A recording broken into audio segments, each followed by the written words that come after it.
Good morning, everyone. Thank you, TEDxBrynMawr, for inviting me. I'm very honored to be here with you this morning. My name is Julien Saudeau.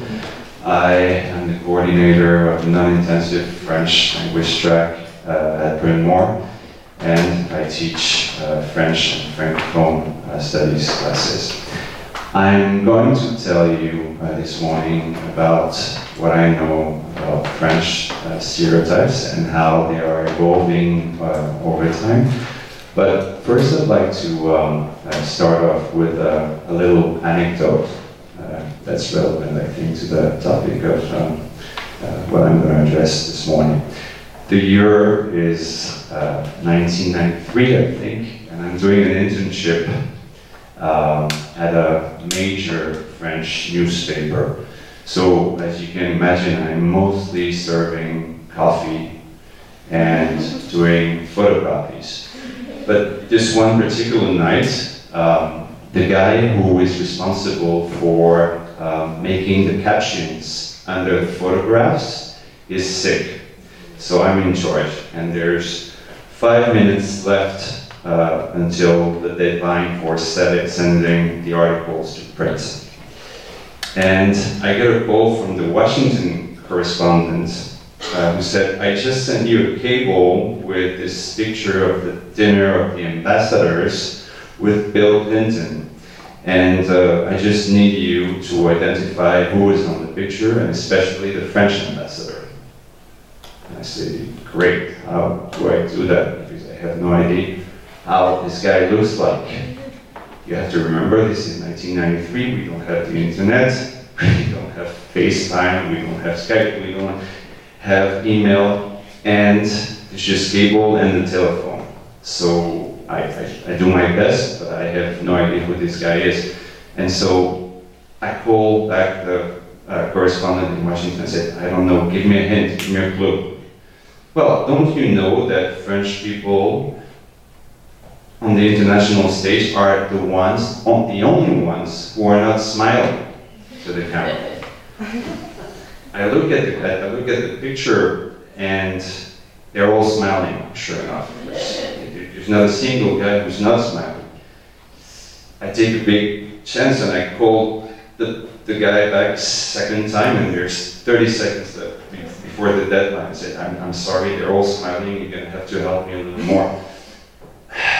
He's exasperated by that time. He said, okay, if he's smiling, then he's not showing his teeth, but everyone else is. And sure enough, the one French guy who is on the picture is smiling like this. Everybody else is either American or Americanized, and they're all like this. So here I am, standing in right in time, and thinking that all these years I was trying to figure out what Frenchness and the greatness about Frenchness was, and this is smiling without showing your teeth. Charles de Gaulle, the first president of the Fifth Republic, under which we still we still live, he didn't smile much. This guy is probably trying to smile a little bit, but he's not baring his teeth, and so on, so forth. So what's interesting for me in this topic of stereotypes is, how can I define my own identity, or how can I let other people define it? Because I can't prevent other people having a perception about who I am without stereotyping. Is stereotyping a given when I'm defining identity? When we think about French identity, we think about, joie de vivre, art, museum, a certain elegance. To some extent, these are all stereotypes. And I'm going to try first and go over these stereotypes, then I'm going to try and deconstruct them, because as a teacher, this is really what I should be doing. But in the meantime, this is a dangerous game, because perhaps those very stereotypes, red, wine, coffee, elegance, fashion, is what drew my French students to French in the first place. So when you deconstruct, you have to do that very, very, very carefully. This joie de vivre, people sipping a coffee or a glass of red wine or white on the terrace, is exactly what the recent terrorist attacks targeted in France. Young people enjoying themselves together and enjoying at least a sense of freedom. Are we stuck in this idealized, romanticized vision of France forever? And is it a problem that this is no longer the reality? This is no longer completely accurate? I personally I don't think the problem is the wine stereotype, the bread, the baguette stereotype, the fashion stereotype, the museum stereotype, the Notre Dame stereotype. My problem with that is when those stereotypes, bread, cold cuts, cheese, red wine, begin to define no longer an identity, but a French nature. And there's a long way to go between nature and identity, because when I start confusing these two, then I begin to exclude what is not part of this nature. And then I'm no longer talking about my national identity.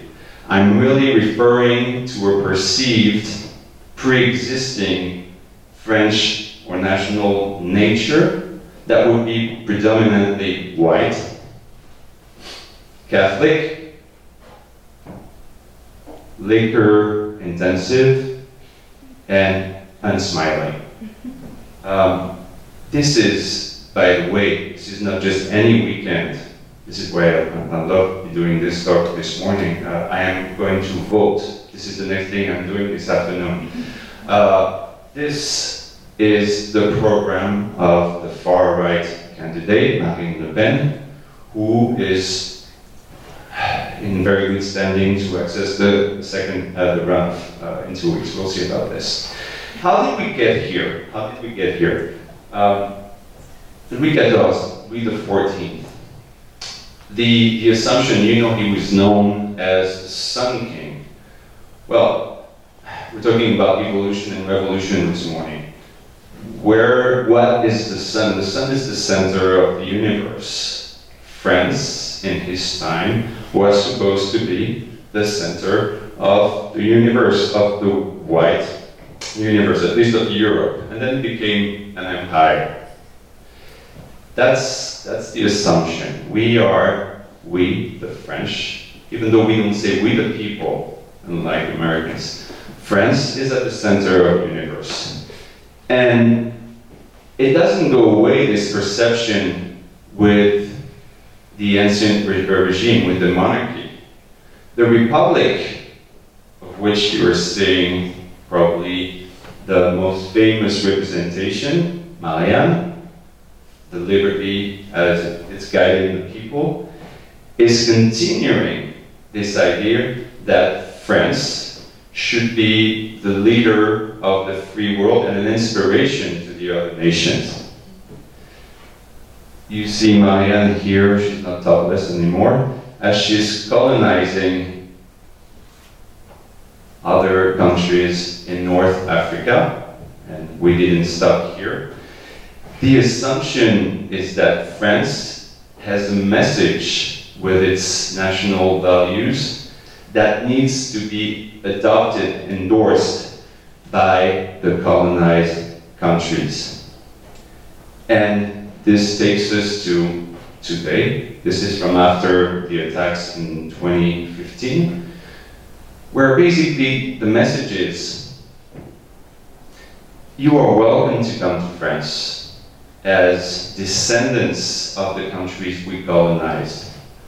But we who were here first, we're going to tell you what your identity is.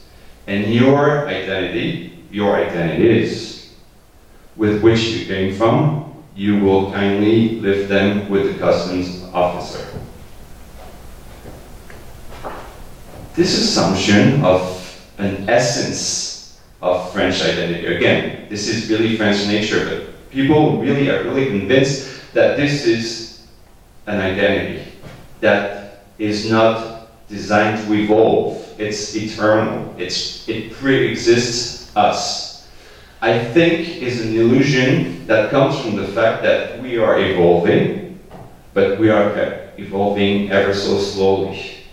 And so the people who have been here, the native French, who have been there for a little longer than the newcomers, they're under the assumption that, no, we're not changing. How could we? We're not seeing it day by day. But we are. This is a picture from 1976 of the national soccer team. I should really be saying football, but I myself am a little Americanized after 10 years, so I can't help but say soccer. You see that it is predominantly white. 40 years down the road, last year at the Euro, the ratio has been completely reversed. So we are evolving. It's taking a long time, but we are changing and we are evolving. My students know that I am obsessed with mostly two things. Two things define me: football and David Bowie, who is probably a very good metaphor for changes. France is changing not as fast as David Bowie. It doesn't want to change as fast. But the reason for this is that I think that we are allowed as individuals and nations to regard our identities as fluid, complex, and possibly multiple. See, I'm wearing something that has to do with French. You see this very annoying national bird. How could we pick the rooster when there were so many cool birds around? But I can also have a South African flag under. I can be multi-layered if I want to. I can be this. Churches, of which we have tons, thousands across the national landscape. And I can be this, a mosque. And it served no purpose, no collective purpose, that people are resisting this type of public voting. I can be this, of course, the glorious tradition of art and culture in France. But I have to accept that I'm also this.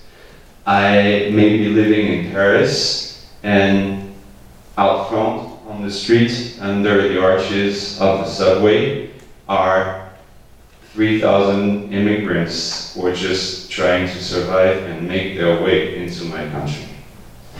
I can be this, Marcel Proust, a very high figure of intellectual art, and I can be a French rapper, Booba, from African descent. Or I can be this, again, probably the best French movie you might be able to see in recent years. Where does it take us, this ever-changing definition of the French identity? Well, I don't think we should regard it as a threat. It's been painted as a threat by politicians who are seeking to capture the extreme vote. But it is really more of an opportunity. You see how tiny this country is with regard to North America, South America, Africa, Asia, and Russia. There is no way that we as a culture will have something to say to the world unless we accept to let the world in and stop self-defining. It really is a disease. In a way, as a French teacher, I am really convinced that the future of French studies lies in Francophone studies. In Africa, in the Caribbean and Latin America, and even in Asia and North America. This is what a French classroom looks like today. I don't even know where the kids are from. What I know is that they all have a parent who wasn't born in France. And this is the richness of what we have in common. And this is probably what defines us comparatively to Americans. Language. We have this French language that is spoken in multiple variations in Paris, in the south of France, in north of France, in Canada, in Abidjan, in Dakar, in Hanoi. But we all share this language. This is what we have in common, and this is our legacy to the world. This is what defines us. This is what can help us to say we, again, the French people, when really we are coming from different perspectives. And I might not be willing to accept that other guy's identity, and maybe he doesn't want to accept mine. But this is what we have in common. This is how we can say we.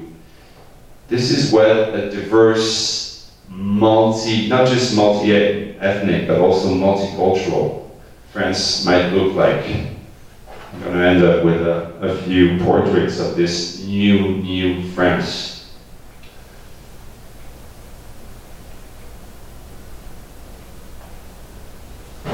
And there you go. You have someone who came very recently, who is homeless, but she's smiling.